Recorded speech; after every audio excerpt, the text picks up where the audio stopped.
bits together, even though I don't really use them, you know what I mean, because with a hook you can just tape a bit of twin and earth onto the end and do it. But this is a super rod version, yeah. That is really, really tight. The red ones are my favourites because you can really drive them underneath, you know. Yeah, and they just all screw on. The yellow one is really flexible. The yellow one is basically the same as the CK ones, but if you look at the quality of the ends and all that. It's second to none, that. Yeah, so that's them ones. And the CK Mighty one, I'll just get one out. These are the CK Mighty ones, but I don't know if you can see that. Obviously I'm not David Bellamy, you know what I mean? I don't know if you can actually see that, but yeah, these CK ones are brilliant because they're only about half the price, but you know, it's, you know, let's have it right, it's half the price, but it's nowhere near half the quality of these, you know what I mean, if that makes any sense. But yeah, they all serve their purpose, you know, like they are nice. So I can see the size difference on the bits, yeah, because obviously them sided bits have to be uniform throughout all the different bits. They even do another one now, which has got this, see this fish tape, they have a metre long one as well as that. I'll show you that in a minute. But yeah, they also have that. What these are really good for, really good for, is underneath the floors. So if you're wiring through joists and all that, and you're going through from one room to another to tie the cables on, they're perfect. And sometimes on rewires, you know, from the downstairs, you can usually poke it up. If it's not through a noggin, you can usually poke it up where you can drill at an angle, because obviously we always like, when we're wiring, we either wire to the front or the back. That's how we communicate, you know what I mean? We send the rods up, we know where they are. You know, you go to the point where you want to, you know, you pass 2 rods up basically. That's why I've got so many sets of them, because it helps you out. It's hard to explain, but you know, that's how you do it. And that's really good. But also the cable tongue, if on the ground floor you've got the you have got the noggin, you know, where the cables come through the noggin, then the cable tongue works just as well. Just poke that towards the back of the house. That's how we work when we're communicating this, like with Ollie, my apprentice, is either you go into the front of the house, you go into the back of the house, because obviously upstairs you've got a joist, you know, you've got all the floorboards up one side, all the floorboards up the other. You know, you don't usually have to get too many. The more experience you come, like now on a 3-bedroom house, I think we can usually get like one from the front, you know, one from one end of the house to the other. It's usually side to side, the floorboards, because the joists usually run front to back. But yeah, that's how we usually do it. And also another good little use for these as well is when we're wiring upstairs on the top floor, what I usually do is I poke them up. I poke it up at the light, and then obviously it goes through the insulation. Then Ollie can usually see it, because you know, usually we've got a rocket light up there or something like that, so it's obviously always well lit so you can see it. And then what I do is, you know, I tell him, you know, to this one, then he can obviously remember where it is, and then we go to the next one. And what we usually do with the switch lines is either 2 things. If we're not changing the switch heights upstairs, I usually just tap on the ceiling, because obviously it's a 3-bedroom house, you know, that's the average size house you do rewires. Obviously there's different sizes, but we usually tap just above the switch, and obviously you can find the cable and put it down.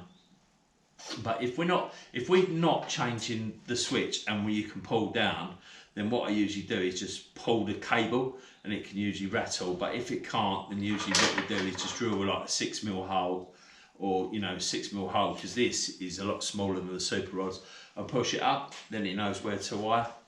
And obviously just a basic bit of that. But yeah, I absolutely love these. You You know, obviously in some commercial jobs you can do it. They're all right for above trays and stuff like that. You know, like it maybe even ladder racking. Ladder racking can be a bit of a bastard because it falls between each strut, doesn't it? So, but yeah, I wouldn't really advise them, even though they are fiberglass. I wouldn't really advise them putting them through trunking because obviously half the time they will go underneath the bottom of the trunking, so obviously it mixes up with all the other cables. But yeah, plus and all, some of the old shitty old factories, the amount of connectors and all that in there, you could end up knocking a neutral out of a circuit or something like that. But yeah, they're beautiful. The downsides for both of them is the same as everything. Where they go for their absolute torture mill, they do splinter. And like this is one of the gripes I've got with this ones, because I know CK have got an even better, like they've got a pro version now, which is about 100 quid, which I'm never going to see. But it's got like the anti-snag, anti-splinter. It actually says that on there. Yeah. And honestly, that is, you know, I've got to give them their dues. I probably don't get the tape off properly. You know, I usually use my knife, so I usually probably sever it. I've got to give them a chance with that, but that is absolute nonsense, and I need to take that off that, because that is absolute bollocks. Yeah. And also all these bits are total shit. Yeah, you're basically just gonna, like, they get lost underneath the floor and all that. It's like all these caps, like I've never capped the lid and all that. I've never kept that. They always go missing. But yeah, honestly lads, like even the CK ones, they're well worth having it, even if you're domestic or commercial. Absolute pucker. I'm not trying to put the wrong lid on. You don't know what you're doing. You don't know what you're doing. Yeah. Absolutely awesome. Yeah, I don't know why anyone would get that. It's total shit, isn't it? I suppose you could carry it around, but it comes out to one and a half of those, you know. But yeah, definitely worth buying. And also with the super rods, you can buy the replacement ones, which I think they're doing on Amazon. And I think TLC, I don't have an account at TLC. I don't know why, because when I first started my company up, I went to one in Luton and filled out all the forms, and they never got back to me and all that. I was doing a load of garden lighting and I was getting that Knightsbridge stuff, which, oh mate, that proper shot me in the foot. But that's a story for another time. But yeah, with that TLC, you can buy the replacement red ones, the yellow ones and all that. And if I was to buy some and I was, you know, weren't too bothered about getting them, I'd get the red ones, just buy 4 or 5 of them. You don't need the tube because it gets smashed. You know, you don't need all the accessories because you can make it out of cable. I definitely would go for them, yeah. Right, I think we're done with these. I'll show you the tip at the end.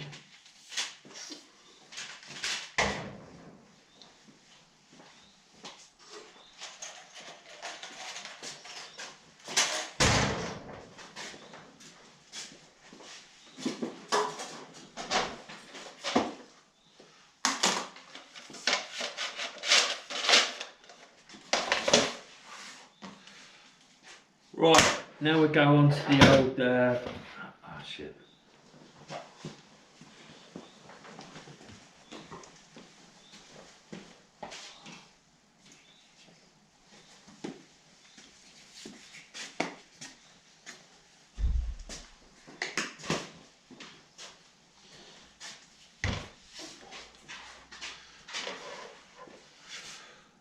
Hi everyone, I'll just quickly show you these drawer wires. There's not really much to show there, but in conduit and all that, we've obviously got these nylons. We used to have, when I was apprentice, we used to have these ones called Sperados, but I don't seem to see them anymore, and I know a couple of lads who have probably got one, so I might show you in the future. But yeah, they weren't very common because they were very expensive. They were like this, they were elastic, and the more you'd push it in, they'd come with pumps, but I've never actually ever seen one with a pump. The ones we used to have they were always missing. They were supposed to be very expensive because they had a massive spring on them, because when you pushed them in, the harder they'd spring, the more they'd load up sort of thing and go out. But oh, they're magic.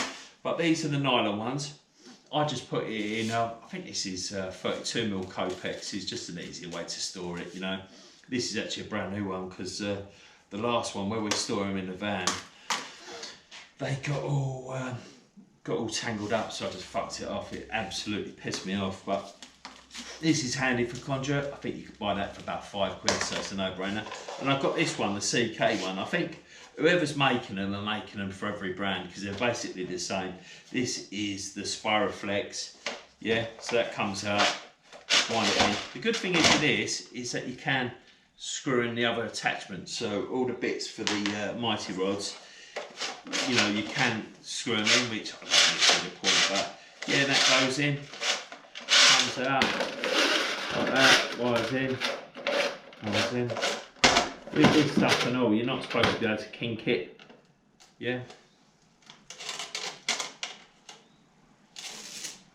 It's alright, it's done us a favour, wired through trunking with it, it's alright, you know, it is what it is. It's like, we just use that, you know, there's not really a lot to tell you with that, is there, you know what I mean? I think when I do a cable, when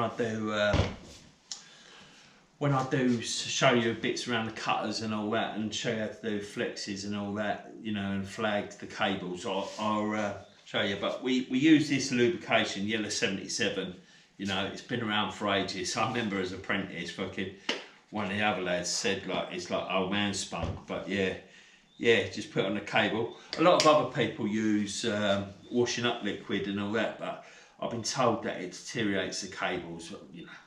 It's the same as everything. He's probably the salesman for that who probably said it, but yeah, I probably had that 10 years, the amount of times we use it, but yeah, I do enjoy wiring in singles. I'm a lot better at it than I am in twin and earth. Thanks for watching, I hope you subscribe, hope you like, and I hope I've been to some help.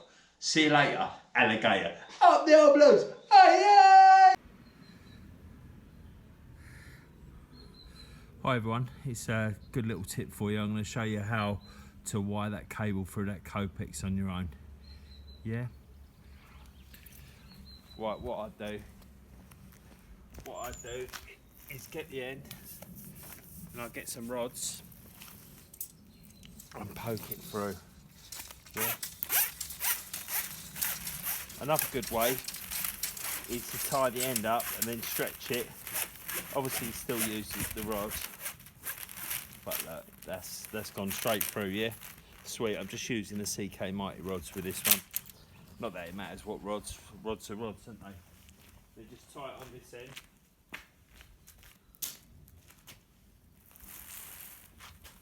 I've just got a bit of triple, I just didn't want to waste any decent cables, so just got a bit of triple here. Just going to tie this on. Just take that on there. What I do is push it in there so the rod and the cable, yeah. No doubt the old spoiler is going to fall over now, isn't it? Because I'm on the Todd and it's, you know, it's light. But yeah.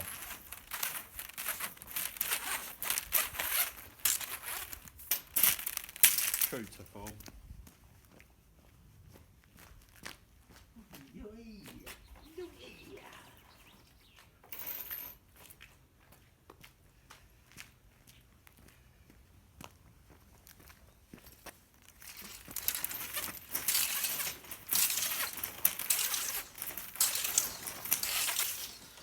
Yeah, and that's how I do it. Obviously, if you're going to do 225s, then obviously put a bit of Yellow 77 down that end as it goes through. You know, the stuff I showed you before, but as easy as, yeah? Perfect. Do you like that? Do you like them apples?